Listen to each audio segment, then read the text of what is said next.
Hey everybody, and welcome to another Interstellar Modeler. For my next project, we're headed back to the land of the Giants.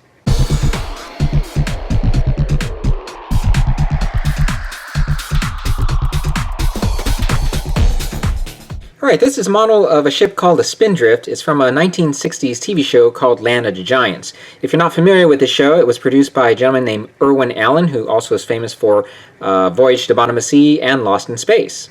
So I remember watching the show as a kid, being fascinated by this whole concept of being stranded on a planet full of giant people.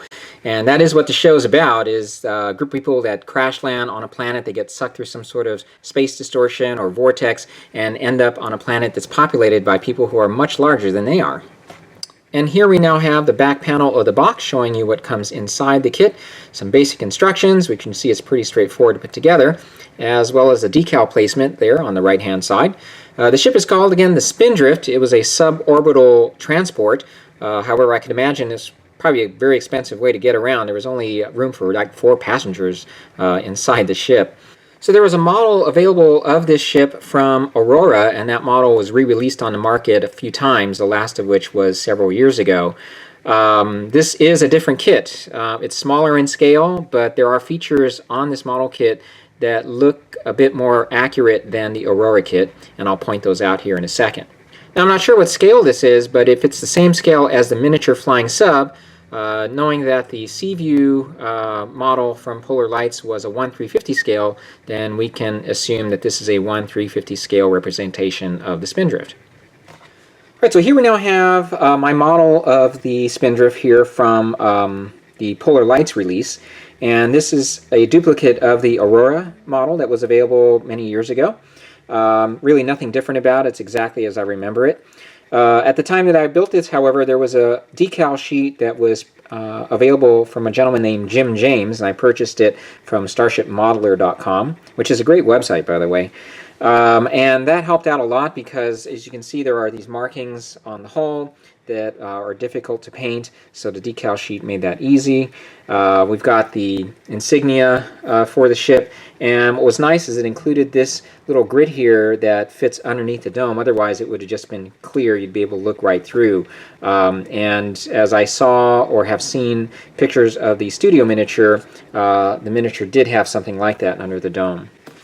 Now, if we look at our box here, and I'll show you the parts that come with the ship here in a second, you can see the dome is not round. It actually is kind of oval like an egg.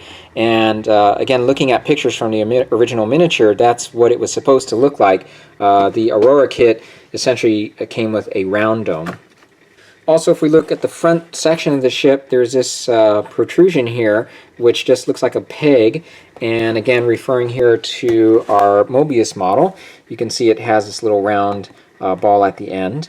And that is how the original miniature looked as well. The model kit also has an interior. Let me go ahead and lift this off now. And much like the old monogram model of the Flying Sub, it includes this interior here, which isn't completely screen accurate. I actually modified it a little bit. I could have done a little bit better job here, but at the time I just wanted to make it look different than it was originally configured because it wasn't very accurate at all. The one thing that the decal sheet also came with were decals for the interior, which were more accurate in which the way the instrumentation was laid out. What's also missing are the steering columns that the pilots would use to steer the ship. So, you know, the interior just wasn't very accurate and detailed at all. So let's go ahead now and look inside of the Moebius kit. Alright, so here we have now the forward upper section of the ship. We've got the lower section here, and this is the upper part of the aft section. We've got the tail, the intakes to the exhaust, and the main exhaust port here. And we have some clear parts that come with the model kit, and you can see this is the dome now, that it's more oval in shape like it's supposed to be. And just like our miniature flying sub, it comes with an interior that's made of cardstock, so I plan to install this, and there's a decal sheet included in here as well. Now, I plan to make a display base. I got this at Michael's here, and you can see there's definitely some room underneath the base. And the reason why I need all that room is because I'm going to be lighting the ship as well. Now, on a television show, you would see the engines pulsate. That effect would be seen both at the front and rear of the ship. And so I just purchased from modeltrainsoftware.com. I don't have the lights just yet. I'm still waiting for them to get in. But I bought their Lighthouse Kit, and this is a kit that allows the lights to pulsate in that fashion.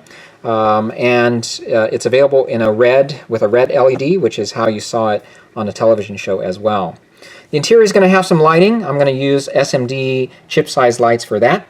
And the base is going to depict the ship in the way we saw it on the television show, which was hidden in the forest and concealed under a bunch of leaves and plants. And so I was able to get this here at a local pet shop, which we'll utilize for our display as well. And here's a crude drawing that I made of the concept here, just showing you the ship in Atlantic configuration with the plants draping over it, maybe some rocks here on the side. You can see I originally planned to do it on a circular base, but I've since changed my mind, particularly since I decided on lighting the ship. I needed that extra room because the lighting kit has to be powered by a 9-volt battery. Now, I wanted to share one other fun thing with you guys before I wrap up here. This is a replica of the Land of the Giants lunchbox. This was available in the early 70s. And every year my dad would allow us to get a new lunchbox for the start of the school year. And this particular year, I had a tough choice between this and the Wild Wild West lunchbox, and I chose that one instead. Came across this at a novelty store not long ago, and it just brought back so many memories. I just had to have it and put it in my collection. So this should be a fun project to work on. My intent here was to give you a preview of the project, so if you have any questions, feel free to contact me here on my YouTube channel or at innershadowmother@gmail.com. I'll see you then in part 1 of this build. Until then, take care.